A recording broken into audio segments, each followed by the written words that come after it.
আসসালামু আলাইকুম। আজকে তোমাদের দেখাবো কিভাবে উৎপাদন সমরেখা অঙ্কন করা হয়। এর আগে আমরা জেনে আসি উৎপাদন সমরেখা আসলে কি। আসলে উৎপাদন সমরেখার সংজ্ঞাটি হলো যে রেখার বিভিন্ন বিন্দুতে নির্দিষ্ট পরিমাণ সম্পদ ও চলতি প্রযুক্তির সাপেক্ষে দুটি উৎপন্ন দ্রব্যের সম্ভাব্য সংমিশ্রণ প্রকাশ পায় তাকে উৎপাদন সমরেখা বলা হয়। অর্থাৎ একটি রেখার মধ্যে দুইটি দ্রব্য হবে, একটি কমলে আরেকটি বাড়বে, আরেকটি বাড়লে আরেকটি কমবে। অর্থাৎ একই জমিতে একটি ফসল উৎপাদন করলে অপর ফসলটি যদি উৎপাদন করা হয় তবে কম আকারে বা উৎপাদন করা যাবে না, অর্থাৎ একটি বিকল্পে আরেকটি। এখন তোমাদের এই প্রথমার্ধের বেশিরভাগ বোর্ডের গ নঙে থাকবে এরকম একটা ছক দেওয়া থাকবে এবং বলবে উৎপাদন সমরেখা অঙ্কন করো। আমরা যখন এভাবে উৎপাদন সমরেখা অঙ্কন করা হলো, লেখার পর আগে একটি দাগ দিব, দাগ দেওয়ার পর এখানে লম্ব অক্ষ এবং ভূমি অক্ষ দেব, দেওয়ার পর আমরা এভাবে এটি আট করে নেব। নেওয়ার পর দেখবো যে এখানে ধান বা পাট আছে, অর্থাৎ ধান যখন 0 বা 0, পাট তখন সর্বোচ্চ কত 50, অর্থাৎ একটি সর্বোচ্চ হলে আরেকটি হবে সর্বনিম্ন। এখন এরপর ধানের উৎপাদন বেড়ে যখন হবে 30, পাটের উৎপাদন কমে হবে কত 40। আবার ধানের উৎপাদন বেড়ে 40 ও 50 হলে পাটের উৎপাদন কমে 30 ও 0 একক হবে। এখন আমরা আগে এভাবে রেখা অঙ্কন করার পর লিখবো ভূমি অক্ষে ধান, লম্ব অক্ষে পাট। এখন পাট যখন 50 সর্বোচ্চ, ধান তখন সর্বনিম্ন কত 0। এরপর ধান যখন 30 তখন পাট হবে 40, যা আগেরটা এ দ্বারা এবং পরটা কি বি দ্বারা নির্দেশিত। এরপর ধানের উৎপাদন বৃদ্ধি পেয়ে যখন 40 একক হবে তখন পাটের উৎপাদন হ্রাস পেয়ে হবে 30 একক, যা সি দ্বারা নির্দেশিত।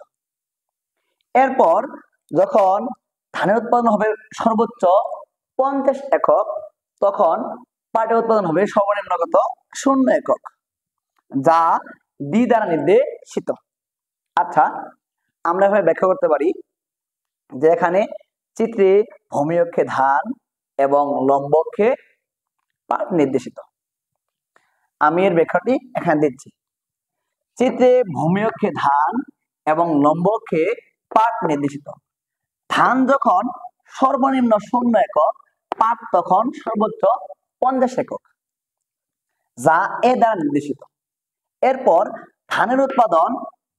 যখন ধানের উৎপাদন বৃদ্ধি পেয়ে যথাক্রমে 30, 40 ও 50 একক তখন পাটের উৎপাদন হ্রাস পেয়ে 40, 30 এবং 0 একক, যা বি, সি ও ডি দ্বারা নির্দেশিত।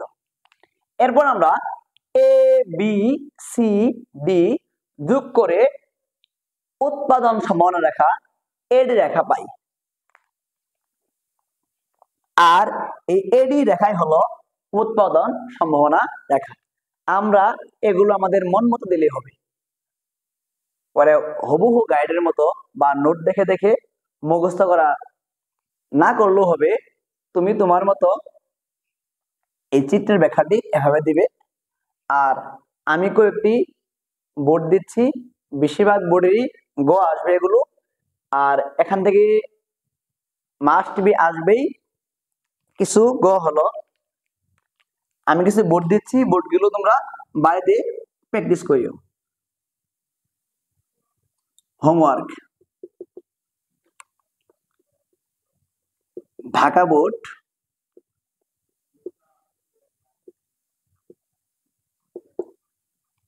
বরিশাল বোর্ড, রাজশাহী বোর্ড, ও যশোর বোর্ড 2023, আর ময়মনসিংহ, বরিশাল, দিনাজপুর বোর্ড 2022। তোমরা এই বোর্ডগুলো যদি সবাই বাড়িতে প্র্যাকটিস করো, তবে আশা করা যায় ইনশাল্লাহ সবারই এই বিষয়ে, এই উৎপাদন সমন্বয় বিষয়ে আর কোনো কমতি থাকবে না। তাই তোমরা এগুলো বাড়িতে প্র্যাকটিস করবে, এবং পরবর্তী পর্বে আমরা দেখাবো যে এর বাইরে এবং ভিতরে কোনো কিছু উৎপাদন করা সম্ভব কি না, সেটিও ঘনাবার জন্য মোস্ট ইম্পর্টেন্ট। তার জন্য পরবর্তী পর্ব দেখার জন্য সবাইকে বলা হলো। আর দৈনিক বাড়ি কাজ হিসেবে আমি দিয়েছিলাম 5টি করে ক, 3টি করে খ নং এবং 15টি করে এমসিকিউ। এরপরও যদি কারো কোনো সমস্যা হয় তবে আমাকে কমেন্টে, হোয়াটসঅ্যাপে বা ইনবক্সে বলবে, আমি ইনশাল্লাহ সেগুলো সমাধান করার চেষ্টা করব। আসসালামু আলাইকুম।